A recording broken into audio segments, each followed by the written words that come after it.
Ladies and gentlemen, Judgment Day is upon us. The patch note nerfs are on their way. It's some are bad, some are good. It's a lot to infer, but here we are, together to suffer through it. Wee boy. So here we go. Our build is fine. We've come out of this shockingly okay, but everybody else, I am so sorry. Also, yeah. Anywho, let's get into it, my friends. So first things first is we have a new hotfix to talk about. This is hotfix 1.01. This hotfix is going to come with a brand new event, Fortune Encounters. Dice and random encounters in the overworld will now drop more loot and more orbs.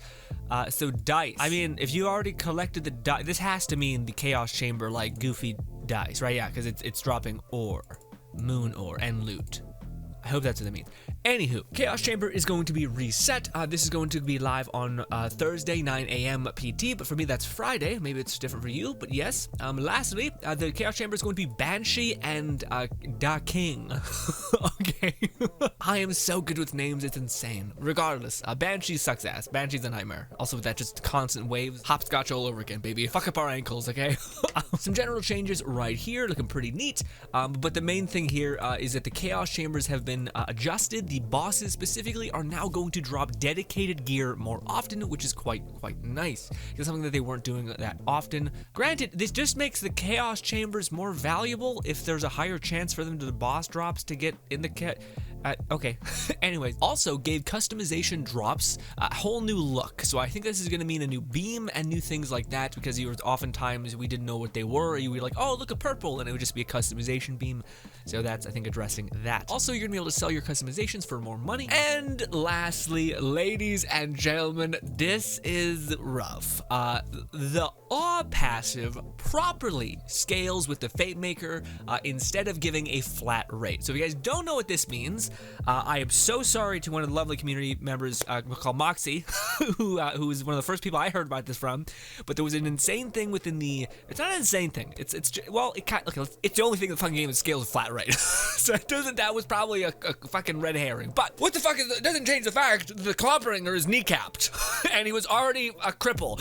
Okay, like it's it's such a fucked up word to say out loud. I'm so sorry. If you didn't know what was happening here, the CLAWBRINGER had a passive skill deep into his skill tree that basically gave you like 45% critical damage and 50% critical rate or something like that, maybe the inverse of that. Regardless, the reason why this was insane is because everything in the game scales based on your flat rate. So if you have a really low base crit rate, then any sort of buff to your crit rate is going to be minuscule. So you might be like, oh my god, I got 100 crit rate, but in reality, you're only getting you're getting a double of whatever 5 is, which would be 10, right?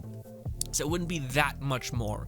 And you basically have minuscule increases. Whereas with this one skill, when it's at 40%, it was literally giving you flat 40%. You would need like 400 of 100 scaling critical rate to attain that same thing, just to give you an idea of everyone's base playground. And then the CLAWBRINGER just saying, fuck you, and just circumnavigating all that. Which, when I put it like that, seems a lot.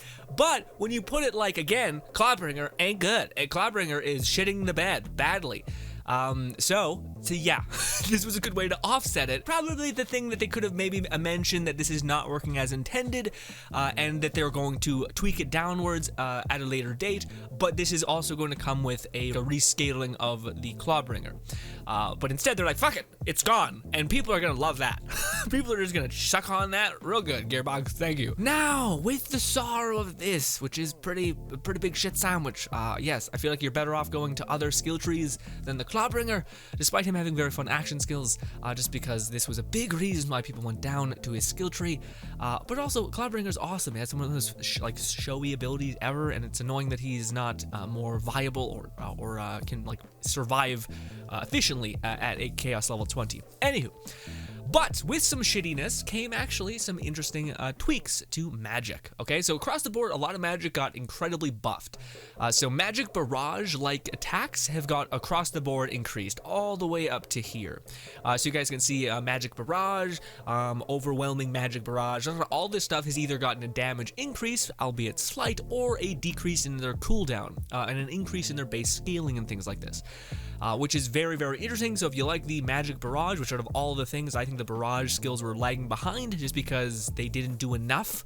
Like, if they're going to be a one-time, like, instant throw of a shotgun blast out of your hands or throw a wand, it should hit really, really hard, considering most things blanket a huge area or hit hard as shit, literally impaling people with an ice spike, compared to just throwing a bunch of black dust to someone's face. Anyways, mind you, some other ones got reduced. Some Magic Barrage concentrated basically got heavily, well, yeah, pretty nerfed, honestly. A lot of it's like reduced damage scaling by 45%. Jesus Christ. Reduced the radius scaling by 66% and all of that stuff. So pretty huge nerfs to this specific concentrated Magic Barrage.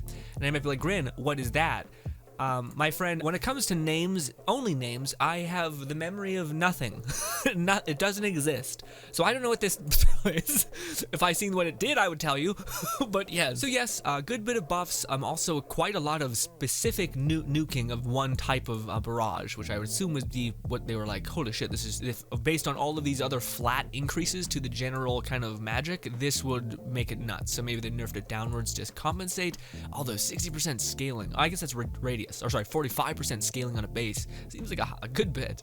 Anyways, Cloudburst Arc Torrent.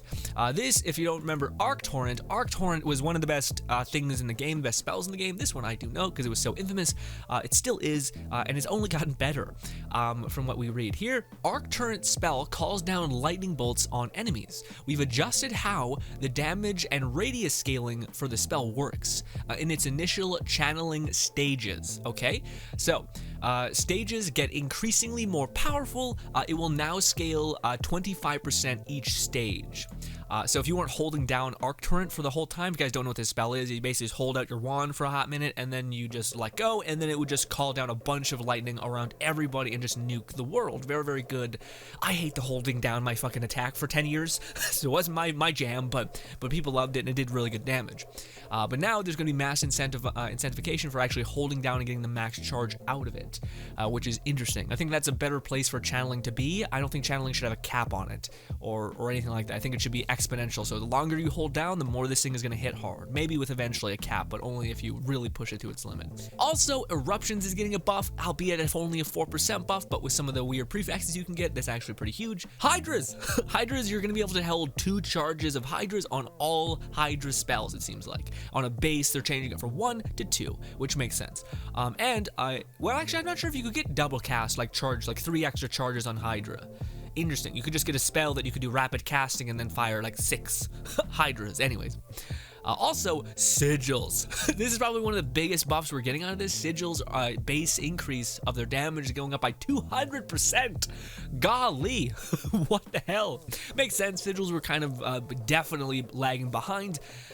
So yeah, I get that part. Lastly, ladies and gentlemen, weapon balances. And this is, well, we'll get into it. So sniper rifles have been increased on a base by 20%, which is pretty good because no one was using them. There was much incentive to use them, especially for the limited ammo cost and stuff like that. It was just kind of why? Why am I doing this to myself kind of thing? Not only that, but magic poison SMGs were underperforming in a way, apparently. We found that these guns weren't appreciated as it was taking 1.5 seconds for their damage to ramp up to a competitive level. We've removed the delay and included it as a part of the base damage that the gun does. Remove the 50% damage scaling over time, increases the Hyperion. All base scaling on this weapon seems to be across the board increased for specifically poison SMGs, which apparently revved up as they fire, which I think, so it's weird in Wonderlands, when like for the cryo SMG, it has a predetermined pellet pattern. So yeah, it's weird. It's like the barrel of it holds the element and therefore holds the way the weapon fires. So that's why this is maybe weird to some people, like poison damage, what? But that's because it's the type of like firing mode that this does, if that makes any sense. Anyways, buff to that, awesome, very neat. Reduces the Furior Magic Pistol SMG thrown damage by 20%, compensating, so it should basically equal out. They just didn't want to have that being exponential compared to everything else. Okay, the White Rider's Dual Beam. This is the Dual Beam SMG that just melted things. Overall, increase the damage each beam does due to the doll's scaling changes. Increases the damage each... Okay, so I think it just scaled it basically back down. Same thing, tried to compensate for the fact that they buffed things to neutralize it down so that it wouldn't just be like significantly better than it. Oh, but this is interesting. The damage of White Rider's scaling beam mode was getting increased twice, or 2 extra scaling. scaling. The damage was close to what we were aiming for before the buffs, but due to the additional increase, we reduced it from that by 11. Okay, so I think this is to compensate for the general buffs to that. Okay. And this, to me, a lot of this makes sense to me, and like I can rationalize it a lot in my head. Like a lot of this is like, okay, as much as I hate, I think it's just like a horrible, like I think there's a better way to do the nerf of CLAWBRINGER for sure. Especially without the fact that they just took it away from people and CLAWBRINGER's already in a horrible state. That's just bad.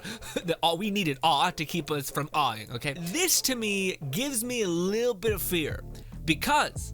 Right here, they nerfed the ever-living shit out of a lot of legendary pistols. And my dude, legendaries are already in a very shitty place in Wonderlands.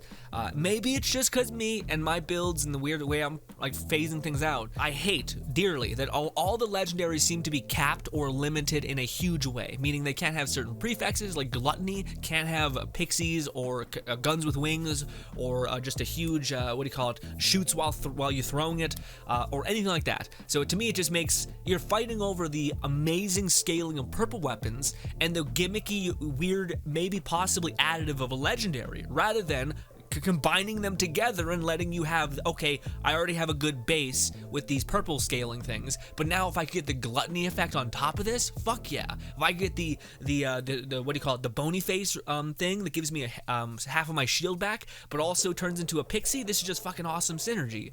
But instead, none of that happens. So the fact that they're reducing legendaries, which for me at least, have already been just insanely hard to like rationalize using, because their gimmick is not worth the shit of not having themselves be amplified greatly, or having the variability of that kind of weird spell success, is nuts. Like, is crazy. Like, you can get a Torg shotgun that's purple, that's times 18, and also does decent base damage, and has one shot in it and reloads instantly. That's not a legendary, that's just a base purple weapon. Can't get that on the sword explosion or something, which maybe it shouldn't be 18k, but maybe it should be maybe 10 or 12, just so that you're able to output a ton of swords and detonate all those swords on top of an enemy or something, right? I don't know. I just find that's a little blech, especially for the whole gimmick of Torgs is to stack like pellets on an enemy to do more damage. So nothing makes sense. Or at least to me, maybe it makes sense from a balancing perspective, but it doesn't make me want to go hunt items, you know? Which is the whole point of something being legendary, is to get it. And again, if they just flip that switch, I'd be okay with any reduction that they would want to really do for this first little bit, because at least we'd have access for the god roll, which would just chew through all of the weird nerfs, hopefully, unless they nerf the shit out of everything, but I digress. Rant aside, what this is doing is reducing the damage scaling by 30% for the handbow, masterwork handbow. Critical damage is also getting destroyed. Catacomb damage scaling is being decreased by 6, not that bad. Queen's Call is being decreased by 15. So yes, decrease, with exception to a few increases. Auto magic EXE damage increased by 50%, which is pretty huge. It's that gun that basically does what Atlas did in Borderlands 3, which is basically auto-locking like projectiles, which is actually pretty cool, because you can get like a ×3 in that auto magic and just have it shred things. So the fact that it's getting a 50% damage increase could make it actually like viable, and yeah, but it's a glutton. It's going to chew through your magazine, so it's still a choice, but is it the most efficient choice? Who knows? But Gluttony, which I think a lot of spell builds was already really happy with, because it's, yeah, Furior scaled quite well. I think Daggerstorm also scales with spell damage. I have to double check that though, so don't take my word for that. But the 15% increase is just nice. Gluttony I thought was already a fine weapon doing decently enough stuff. Again, would be amazing if we could get prefixes on this that the other manufacturers that are purple have gotten. Anyways, sorry. The Messenger got reload speed increase and all that stuff. And also, this will be interesting to see, the liquid cooling damage scaling was being calculated. But yes, there's 3 weapons right now that people are only using right now, which is the liquid cooling, the SMG that basically can tether to an enemy and just melts things. And yeah, and what is the other one? Oh, and no, I don't know what else. What is the other one? Oh, and another SMG that basically like counts as melee damage. So it's not even like, yeah, it's just a weird thing. Anyway, but the liquid cooling apparently had an issue where the damage scaling was being calculated in a weird way. I don't know what this means. I don't know if this is them trying to avoid we slightly nerfed the liquid cooling, but we don't want to say we nerfed it, so we're just saying we scaled it appropriately to where we wanted it to be. I don't know. But that is what happened. Lastly, is this backstory points. So basically, the character you chose at the very beginning of the game, the Village Idiot, the raised by elves, basically they nerfed down Village Idiot by a decent margin because Village Idiot was just too good to pick. So a lot of people were speculating it was going to be when the game launched, just because it was going to increase your critical damage and critical rate, which is always viable no matter what you choose. But in order to make this kind of still have some sort of negative to positive ratio, they lowered its wisdom, which I believe is it's either your status or your cooldown. I think it's your status. Your wisdom is your status. So you can do less status damage, but you're doing more critical damage and more critical rate. But only by 3 points. I don't think it will change the game. I think this is just a way for them to kind of make things make more sense because it was pretty stacked in terms of Village Idiot. But yes, also various other scalings here, by the way. Yes, ladies and gentlemen, all in all, there's positives, which is the fact that we do get a good bit of buffs, some other pistols and stuff like that. It's really nice. We do get some basically retweaking of spells that just were like being completely overlooked, which is the magic barrage and of course sigils. Sigils being a big one there, getting a 200% damage increase. And alas, as much as I do disagree with the way they introduced. In fact, I don't even care. They could have left awe entirely fine. Like people are already melting the world in 1,000 different ways for you to be like, but this one is too much. I'm not sure if it makes the most sense or is the best look. And I think if they would have just specified that, well, guys, we're gonna rework this Clawbringer, so don't worry, we'll be fine. Or even if they say like, don't get used to awe because it shouldn't be that way because it's literally the only thing that scales in that weird way. And it doesn't specify that it like circumnavigates things. Mind you, we know that no one's using Clawbringer, so we're gonna leave it as is, and then we're gonna get ready for it to be nerfed eventually. But when we do bring that thing back down, we're going to, of course, address the other kind of negative scaling things that are happening with Clawbringer because they're just not working. Because frankly, only one skill being useful in a skill tree, or not one skill, but a lot of people wouldn't go down Clawbringer without that skill. So if they could make a skill tree worth going down to besides that skill not just being godly broken, then that'd be the best case scenario. Also, it seems like the Clawbringer is supposed to be a melee enhancer and a pet class. So the fact that we're going down through just getting insane critical damage and critical rate with a little, again, I think it's bullshit. I'm just saying that to me doesn't rationally make sense. And then lastly, to me, this is the one thing that like freaks me out in the entire thing. It's this. It's the reducing the legendaries damage, because to me, I already thought there was not enough incentive to use legendaries, period. Maybe that's just me, but I found that that's the thing. I found that, like, to me, I would rather have, like, the purples in this game do more cool things than the legendaries. And the way you could make this all work out is if you just gave legendaries the ability to take the modular nature that purples have and put them into legendaries. But instead they're capped, and it makes legendaries infinitely less fun to get drops for, because you know that the sword explosion is locked at 3, so you're only gonna get times 3 with the sword explosion. So you're like, okay, well, if I got one sword explosion times 3, I'm done. I'm absolutely done. Checked off the list, don't need to look at it anymore. So this to me just destroys the hunting, the hope, the interest, the perfection, endless goal, and to me is not the path. It's not the path. But anyways, again, that's my thoughts. Well, let me know what you guys think. Again, I think it's a damn shame that they're doing that, but they're also buffing things. So again, some people saying this is like nerfing everything, and I was kind of kidding at the beginning, of course. Although I do think it's absolutely shitty. If they had a patch that came out and said like, yeah, pixies, just fuck pixies, no pixies for anybody, I'd be like, what the fuck is happening? the standard should be going the other way, where like a lot of these pistols should scale with fucking melee damage or ability damage and gun damage, or spell damage and gun damage, not just one thing. But I digress, ladies and gentlemen. Thank you so much for listening to me ramble. This has been an update of the game. I will try to go over the hotfixes when I can. We did miss one a couple days ago because it was kind of nothing. It was talking about a base increase of all assault rifles, but didn't really shift everything around. This one, seemingly with the 200% increases and the complete nerfing of one specific skill, is relevant, I think, to talk about. And I also wanted to talk to you guys about the thoughts I had around it. So hopefully that made sense. But ladies and gentlemen, enjoy what got buffed, cry for what got nerfed, and hopefully in the future we have more of the first one. Yeah. Thank you so much for your time, guys. Hope you enjoy the rest of your day, and goodbye, my friends.